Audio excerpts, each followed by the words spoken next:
En esta mañana, nuestro tema es el poder transformador de Jesús, también su sabiduría transformadora, también su amor transformador, también su justicia transformadora, que se manifiesta en la vida de discípulos que, obedeciéndole a Él, a este Señor que trae el reino, integran precisamente su reino. Reitero, es como el poder de Jesús, su sabiduría, su amor, su justicia, su alegría, transforman, ese es un verbo poderoso, a personas que se convierten por voluntad propia, por obediencia, en aprendices de Cristo toda la vida y conforman de esta manera su reino.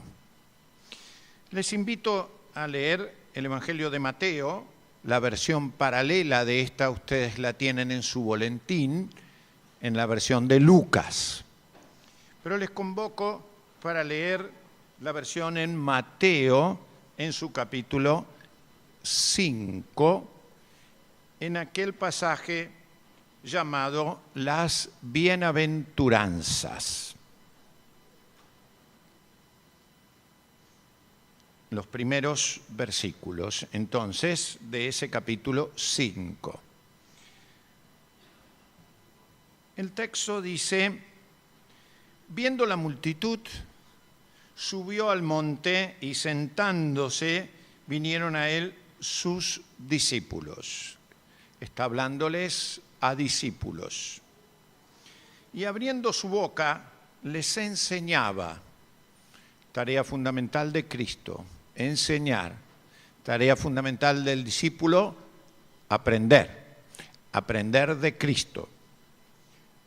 Bienaventurados los... y empieza a describir distintos tipos de personas. Bienaventurados los pobres en espíritu, porque de ellos es el reino de los cielos. Bienaventurados los que lloran, porque ellos recibirán consolación. Bienaventurados los mansos, porque ellos recibirán la tierra por heredad.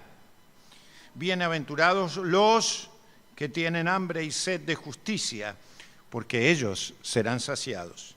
Bienaventurados los misericordiosos, porque ellos alcanzarán misericordia.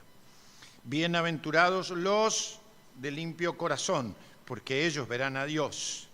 Bienaventurados los pacificadores, porque ellos serán llamados hijos de Dios. Bienaventurados los que padecen persecución por causa de la justicia, porque de ellos es el reino de los cielos. Mateo, el Evangelio, acaba de mostrar a Jesús predicando que el reino de los cielos se había acercado y que él requería un acto muy especial. Un cambio de mente, un cambio de actitud, un cambio del interior de la persona, llamado arrepentimiento, de tal manera que de esa manera ellos pudieran recibir los valores del reino, la capacidad de reforma del reino y sujetarse a la autoridad y al gobierno del reino que él traía. El reino de Dios es descrito como el reinado efectivo de Dios.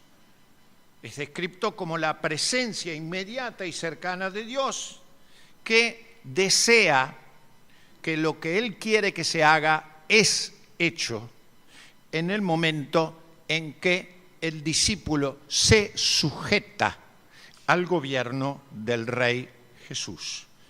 De manera que el reino es el campo efectivo de la voluntad del Señor. En Jesús, el Evangelio muestra el reino disponible, a la mano. Su gracia la de Él mismo, la que Él otorga, nos permite tener acceso a las reformas y a las posibilidades de cambio que el reino, que es Jesús reinando, trae. De manera que Jesús anuncia una nueva posibilidad, una nueva opción, y establece, o quiere hacerlo, una nueva relación con Él, como el Señor del reino, como el verdadero gobernante, como el Rey, por tanto, como el Maestro, de manera que cuando abrimos nuestra vida a Él, aparece la idea de la convicción del pecado y la transformación de la vida. Y de esa manera, nuestra mente, nuestras emociones, nuestra voluntad, nuestro ser visible a los demás corporalmente, es decir, aún nuestro cuerpo, nuestra alma, inician una transformación que conduce a ser el tipo de persona que sea, que haga, que viva lo que Jesús enseña a sus discípulos. Las bienaventuranzas que hemos leído muestran áreas de nuestro carácter, de nuestra situación humana, de nuestra condición, en donde Él, el Señor, el Rey, está disponible, está accesible y en donde Él trabaja para transformarnos, para que su bendición y su dicha abunden. Mateo ha señalado 8, como vieron: pobres en espíritu, los que lloran, los mansos, los que tienen hambre y sed de justicia, los misericordiosos, los de limpio corazón, los pacificadores y los que son perseguidos por causa de la justicia. Veamos algunas de estas situaciones. En la noche vamos a explorar aún más, pero miremos algunas de ellas, veamos hasta dónde podemos llegar en la mañana. Comienza Jesús hablando de los pobres en espíritu. La verdad es que muchas veces las personas podemos sentirnos en un estado de quiebre espiritual. En un momento uno puede describirse como nulo espiritualmente o aún como en una situación deplorable a nivel espiritual. Jesús muestra que el reino puede llegar en esos momentos con su total, con su poderosa, con su sabia redención, de tal manera que el que es y quiere serlo discípulo del Señor pueda tener la capacidad de reconocer su bancarrota espiritual delante de Dios. La sensatez, la sabiduría en este caso es el reconocimiento de saber que soy un pecador y que reconozco que mi situación, mi estado, es negativo para mí, es destructivo para mí. Ese reconocimiento es la verdadera sabiduría, no la necedad, no la apatía, no el querer justificarme a toda costa. El reino produce la sensatez y la sabiduría de que cualquiera sea mi nivel espiritual, incluyendo la bancarrota, si descubro eso, sensibilizado, no por predicadores que deben ser solamente herramientas, sino por la gracia, el amor transformador de Dios, quién soy, y me abro a su posibilidad, Él inicia la transformación.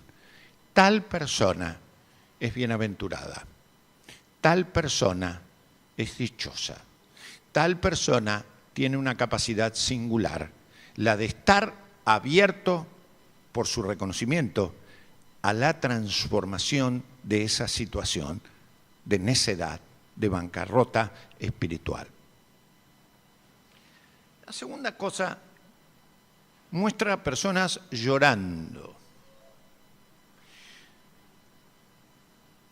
Ahora, uno puede llorar en la vida muchas veces. Muchas personas tienen su corazón roto. Otras veces somos abrumados por situaciones de tristeza que generan una situación de agobio tal que llamaríamos situación de llorar a veces desconsoladamente. Pero el texto muestra que el reino llega con su situación de perdón, de reparación y de reconstitución de las personas y produce una situación de lloro, pero distinta. Esta situación de lloro, él la describe como aquellos que son capaces de llorar por la cercanía del Señor en la situación de pecado, en donde el Señor muestra qué daño nos estamos produciendo nosotros y produciendo a los demás y produciendo socialmente producto de nuestra condición de pecado. Pecado propio o pecado ajeno inclusive. Pero muestra el Señor que bajo el reino y bajo el poder, el Señor consuela, el Señor dota y capacita con fuerzas a aquellos que siendo sensibles a la situación pecaminosa son capaces de asumir su necesidad de arrepentimiento y abrirse al perdón del Señor. Una tercera situación la describe el Señor como la situación de los mansos. La verdad es que la mansedumbre no es tomada hoy como una gran virtud, más bien como una desvirtud. Muchas personas sienten que la vida y su vivir es intimidante y que tienen incapacidad de levantarse para afirmarse, incluso para defender sus propios derechos. Pero el Evangelio muestra que cuando el reino llega, el Señor pastorea, un verbo fantástico aplicado a Jesús. Pastorea para que nada falte y para crear tipos de personas que no necesitan depender de ninguna cosa superficial o absolutamente innecesaria, sino depender de quien produce vida, porque eso sí produce vida, que es Él. Y capacita, por lo tanto, en esos momentos, para que el discípulo obediente al Rey, al que trae el reino, pueda vivir una vida con un carácter gentil respecto de los demás y vivir con poder del Señor, bajo control, para evitar dos riesgos que matan: la sobreestimación o el ejercicio de la justicia por manos propias. Y en cambio producir Él, como rey que gobierna sobre el discípulo obediente, el carácter de Él, de Cristo, quien es poderoso, manso. Poderoso, manso. El poder de la mansedumbre y no la debilidad de la prepotencia o de la autojusticia violenta. Qué fantástico rey tenemos. Qué reino ofrece la fortaleza de la mansedumbre. La cuarta cosa que menciona el Señor es el hambre y la sed de justicia. Muchísimas personas sufren por quizás la mala justicia o la no presencia de la justicia. El reino que Él trae tiene su justicia. Y es un reino que con su justicia restaura y crea un apetito por la verdadera justicia, incluso dentro del orden social. La justicia en la Biblia puede referir a la justificación, que refiere al orden justo en el cielo, pero puede referir a la justicia social, la justicia entre nosotros, la justicia donde vivimos. ¿Hace falta decir que sufrimos de eso en nuestro mundo contemporáneo? Evidentemente no. El reino entonces nos hace capaces de servir en esta área tan significativa para la comunidad humana, creando discípulos que tengan hambre y sed de ser canales de la justicia que el Rey trae, de esa justicia que sana, que repara, que edifica, que reconstruye, que nos hace creer que es cierto que es bueno vivir bajo la justicia. El siguiente paso es la misericordia o los misericordiosos.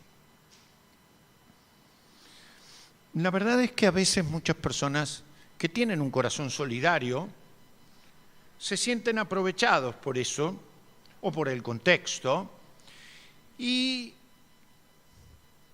suelen pensar que no tiene mucho sentido ser misericordiosos. Las expresiones populares lo advierten: no des la mano que te toman el codo, cuidado con esto de ser buenos, porque no todo el mundo lo toma bien. En realidad, la Biblia muestra que cuando Jesús trae su reino, provee un corazón compasivo. Y corazón compasivo quiere decir una inteligencia y una disposición hacia los demás con corazón íntegro. No es la venganza, para nada, lo que produce salud. Es, en realidad, la misericordia de Dios lo que trae orden, justicia, mansedumbre, sentido solidario. Y por eso dice el Señor, quienes pueden aceptar eso, se vuelven compasivos y tienen sabiduría para comprender las necesidades de los demás y reaccionar con el corazón y la capacidad de Jesús frente al mundo contemporáneo. Una de las notas salientes de nuestra sociedad, dice un famoso pensador cristiano, es la apatía.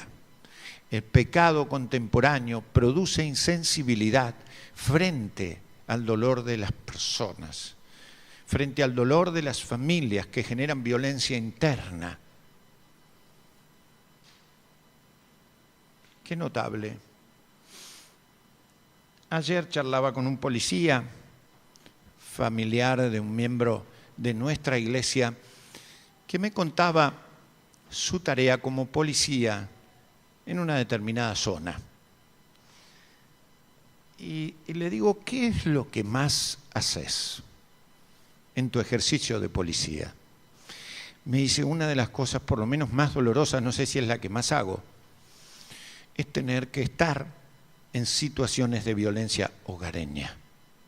De violencia hogareña, en el hogar, de parte de los padres hacia los hijos, de parte de los maridos hacia las mujeres, de parte del mundo adulto hacia otros adultos de la casa, de parte del mundo adulto hacia personas que no tienen ya, digamos, la rapidez o la agilidad o poseen alguna discapacidad y no pueden interactuar en los, comillas, hogares. De manera que el lugar más violento a veces es la casa. ¿Se acuerdan que yo les comenté que una persona atea de Pinto me dijo un día, yo estaba tratando de invitarla a la actividad que íbamos a tener, que era una conferencia de familia? La persona no cristiana dice, ustedes los cristianos hablan de la familia, pero quiero decirles que la violencia más grande se da en las familias. Y en muchas cosas tiene absoluta razón. Las investigaciones más importantes muestran que el sufrimiento más grande de muchos niños es en algunos hogares que desprotegen de emociones adultas, sanas, recuperadas, regeneradas, para criar a sus niños con paz, con alegría, con sentido de buenaventura y no de maldición por estar allí. Qué notable es lo que el reino puede hacer, generando las últimas virtudes que vamos a mencionar. Limpio corazón, limpio corazón. Ya casi no hablamos de eso, ¿verdad? ¿En qué facultad, en qué escuela se educa para casi lo más importante, limpiar el corazón? Ya ni creemos que deba educarse a las personas para generar sabiduría moral, ética, con corazones que trabajen para producir el carácter que produzca ciudadanos con conciencia de limpio corazón. Pero ¿saben quién hace eso? El reino de Dios, que habla de limpiar de manera buena y sana los corazones de las personas, produciendo limpieza interior, corazón con un solo propósito, sinceridad, pensamientos y motivaciones unidos y relacionamiento libre de falsedad. Esos, dice el Señor, son los bienaventurados. Los demás, si no lo hiciéramos, es como que hubiéramos caído en situación de desgracia, fuera de la gracia y de la bendición. Y por último, los pacificadores y los perseguidos por causa de la justicia. El reino, dice el Señor, produce una familia, una familia.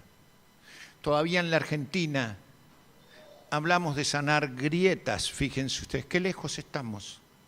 Todavía las iglesias siguen debatiéndose en grietas internas, qué lejos estamos. ¿Cuánto hay que seguir trabajando?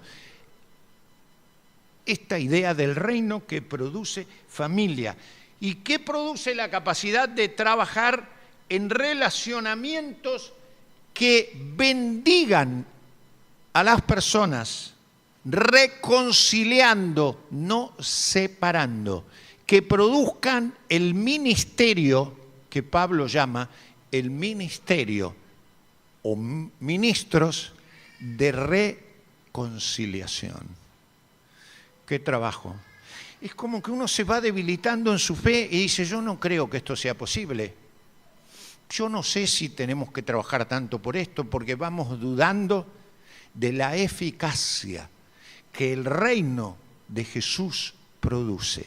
Jesús dice, quienes pueden tener esa capacidad reconciliadora, constituyen núcleos familiares sólidos, capaz de traer shalom, paz. Muchas personas tienen un pesimismo por todo lo que refiere a la justicia. Más bien tienen conflicto con las reglas. Pero el reino, dice el Señor, otorga una nueva justicia que produce seguridad y que da capacidad para que las personas obedientes al rey, discípulos, aprendices del rey, vayan produciendo una visión y un compromiso por esa justicia que el reino trae. Busquen primeramente el reino de Dios y su justicia, y las demás cosas serán añadidas.